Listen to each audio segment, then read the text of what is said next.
Hi, welcome back to another doll customization video. My name is Hannah or Lambency, and today I'm going to be showing you how I made Korra from The Legend of Korra. As I mentioned in my Katara video, I am a huge Avatar: The Last Airbender and The Legend of Korra fan, so I knew I wanted to make Korra because I love her. This is her season 4 look with her short hair, which is my favorite. I also want to mention that this is my last doll of 2020. This is actually the 19th video I put out in 2020, which is the most I've ever done. I've never made so many dolls before. I actually did reach 20 dolls, but I'm not gonna upload my next doll until 2021, January. So technically I made 20 dolls in 2020, which is pretty cool. But yeah, 19 videos. Sorry. Thanks so much for sticking with me on this doll journey. I feel like I've improved a lot because I just kept making dolls, and with each doll I'm getting better, I think. And thank you so much for your support. I read all of your comments and it means so much to me that you guys actually like my work. It's just been really great to hear that feedback, and yeah, just thank you. Thank you, thank you, thank you. Alright, let's get started. So let's jump right into the face up. I pulled the hair out with tweezers, removed the factory paint with 100% acetone nail polish remover, painted the face Korra skin color, and then sealed it with Mr. Super Clear. I just used acrylic paint to change the doll's skin color, and it took me a couple layers to get it looking smooth with less visible paint streaks. Also, make sure to always wear a mask when using a spray sealant like Mr. Super Clear. I'm using Faber-Castell watercolor pencils to draw on the face. I used Mr. Super Clear several times during the process in order to build up the color and make it more vibrant. Korra has really bright blue eyes, so it took me a while to really get that vibrancy.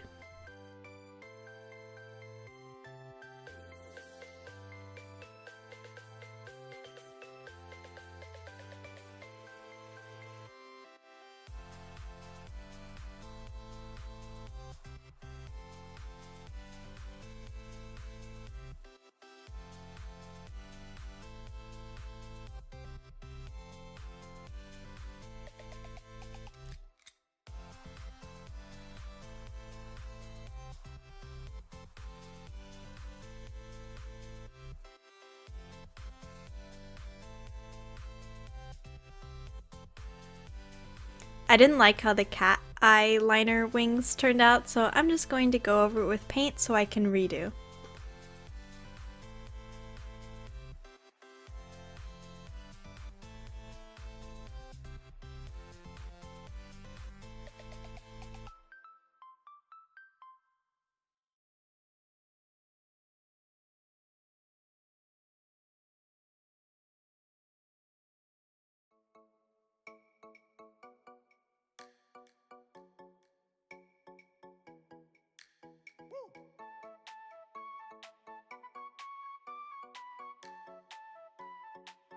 Finally, I added blush with Faber-Castell soft pastels, and then used gloss varnish on the eyes and lips to make them shine. Now for Korra's hair. I'm using brown acrylic yarn. I cut a pile of yarn strands and then tied them to a metal hoop so they will stay secure while I brush it out.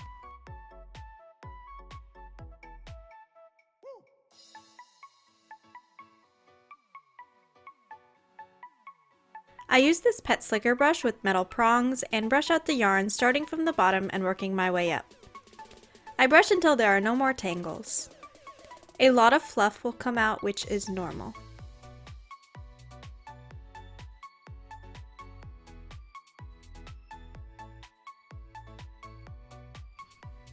Next, I use the flat iron to straighten the yarn hair, then cut it off the hoop.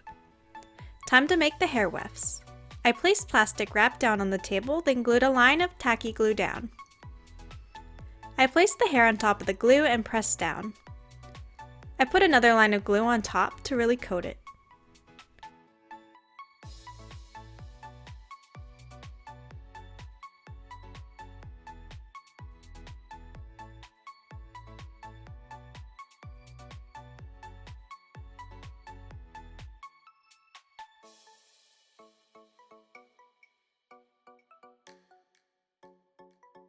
Once dried, I peeled the hair off the plastic wrap and cut the excess glue off the top.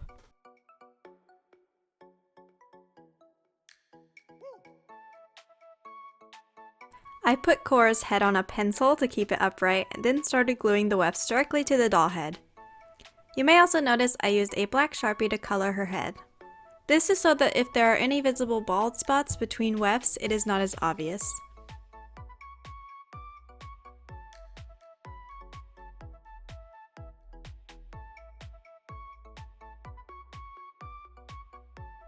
Time for a haircut.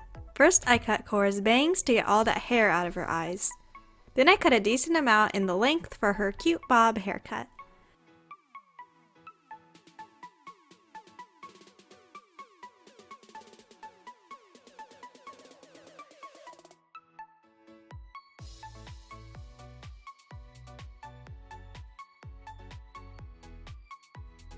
All done! Time for her clothes. For her top, I'm using the Chi Pao pattern from DG Requiem, but cutting it so that it's shirt length and not a dress. There's only 2 pieces for this top, the shirt and the collar.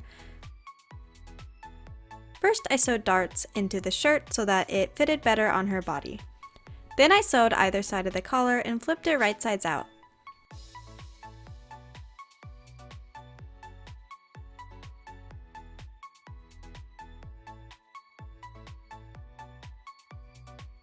Then I cut the collar in half and sewed it to the neckline.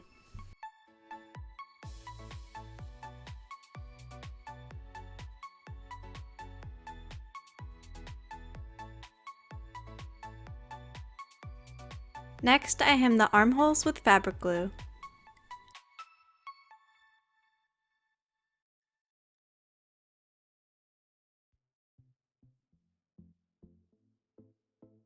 I pinned and sewed the sides of the shirt, then hemmed one of the back opening sides.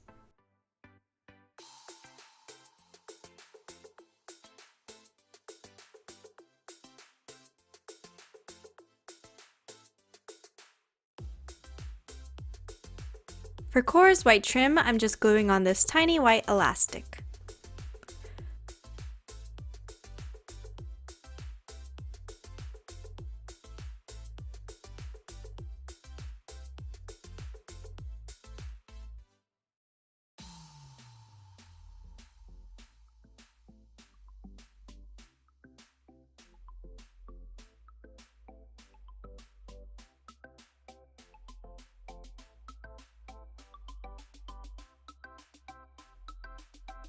For her arm leggings, I just cut out rectangles, hemmed both sides, then folded them and sewed.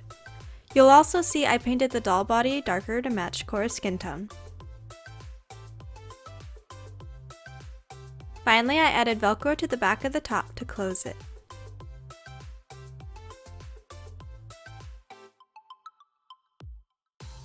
Now for Korra's pants.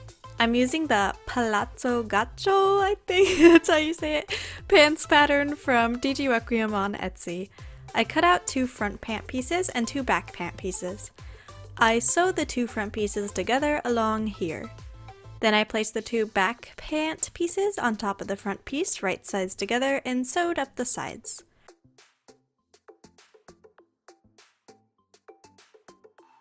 Then I folded it and sewed up the back, leaving an opening at the top for the closure. Finally, I sewed up the pant legs and added a snap to the back of the pants. For Korra's brown wrap that goes over her pants, I cut out a brown rectangle and sewed white fur trim to the bottom of it. Then I hemmed the sides. I wrapped it around the doll, overlapped the front, and glued it down to keep it in place. I cut out a long blue rectangle for the belt wrap that goes around and just tied it in the back. For these things that go on her arms, I used blue bias tape. I wrapped it around her arm and glued it down. For the belt buckle, I cut the shape out of white craft foam and painted on the details. Then I hot glued it onto the belt wrap.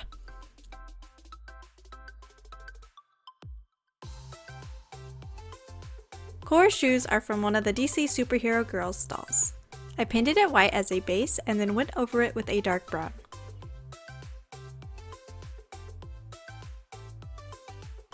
Finally, I sealed it and made them shiny with gloss varnish. Korra is complete. Thank you so much for watching, and I wish you all a wonderful holiday season, and I hope next year is much better than this year was. See you in 2021. Bye!